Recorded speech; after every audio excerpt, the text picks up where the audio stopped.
Hello everyone, welcome back to our channel. In today's cooking vlog, I'm going to cook my all-time favorite Filipino dish called Pancit. I know that every Filipino family has its own way on cooking this dish, so join me as I do mine. Keep on watching!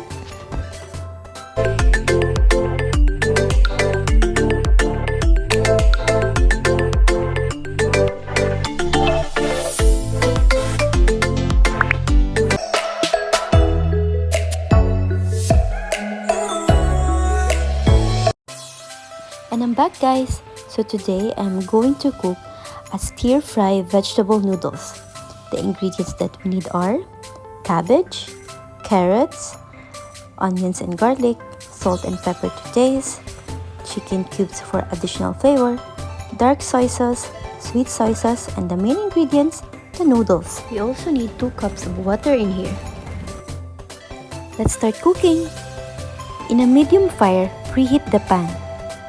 I suggest to use a wide and deep pan so that you will have enough space when you mix the noodles.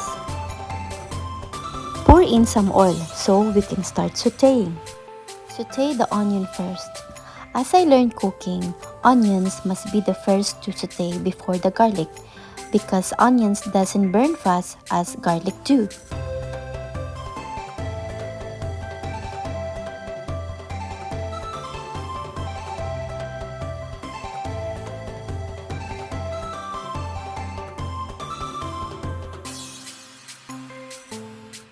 When you see the onions turn transparent white in color, that's the best time to add the garlic.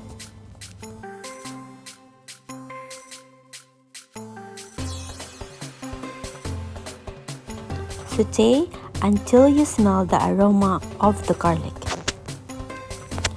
Don't burn the garlic.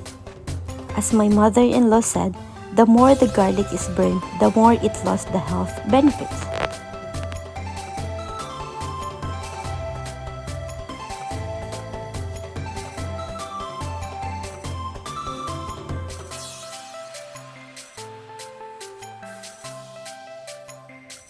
I also added here the salt, the pepper, and the chicken broth cubes.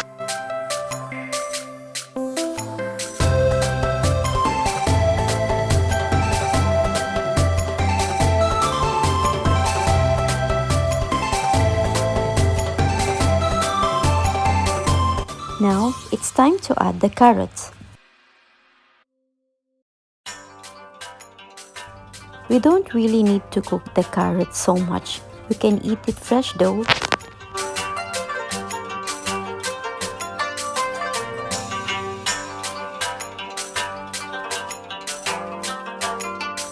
Now in here, I'm adding 2 cups of water.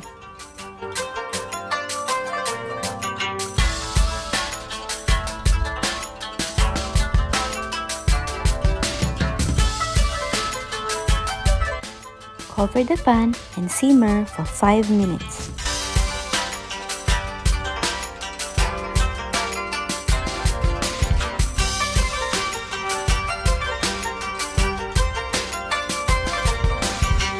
Pour in 2 tablespoons of dark soy sauce and 2 tablespoons of sweet soy sauce for now.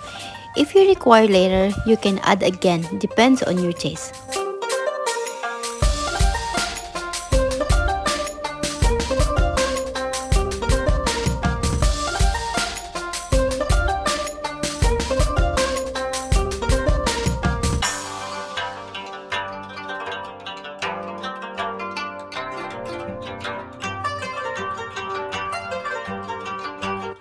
Mix it so that the flavors of the sauces incorporate evenly. And always just give it a taste.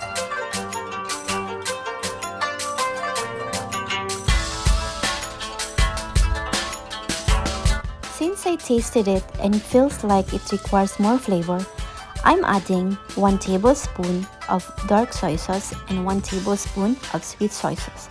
I want to level the sweetness and the saltiness of my noodles. That's why I'm adding the same ratio. Cover the pan and simmer for another 2 minutes.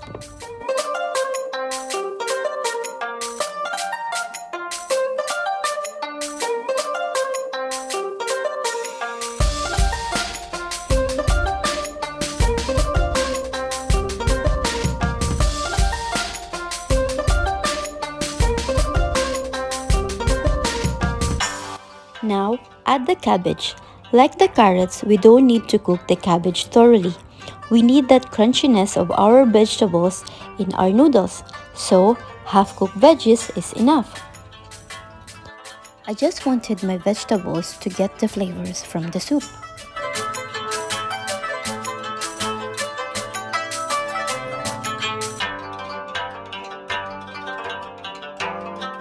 And again, cover the pan for another 2 minutes.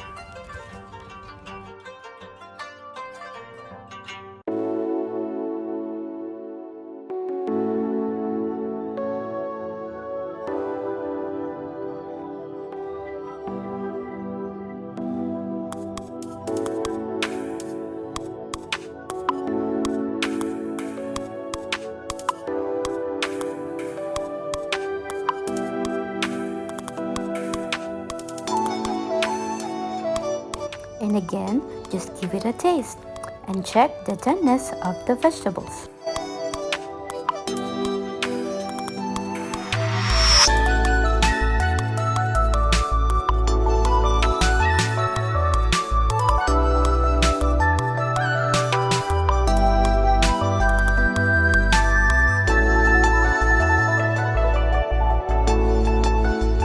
The next step that we're gonna do is to remove the veggies from the soup and set it aside.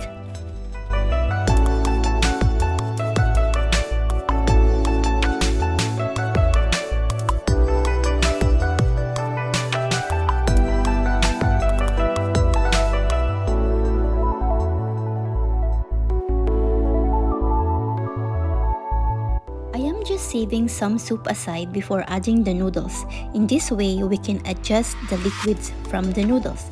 Remember, we're cooking stir-fried vegetable noodles, not a noodle soup. So, we don't require much liquids in here. If you feel that you need additional liquid later on to soften the noodles, you can add from the soup that you keep aside. Now, in the hot soup, add the noodles.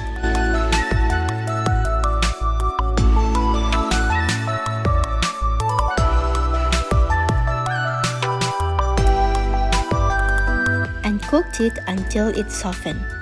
Don't overcook the noodles. Time to time, check the doneness.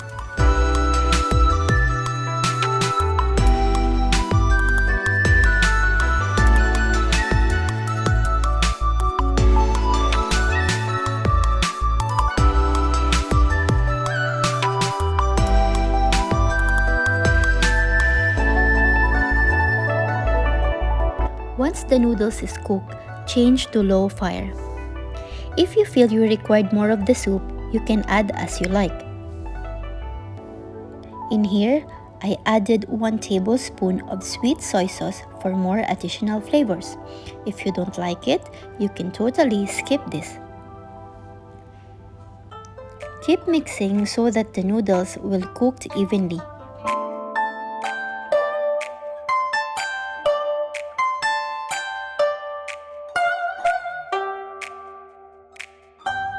And cover for another 2 minutes.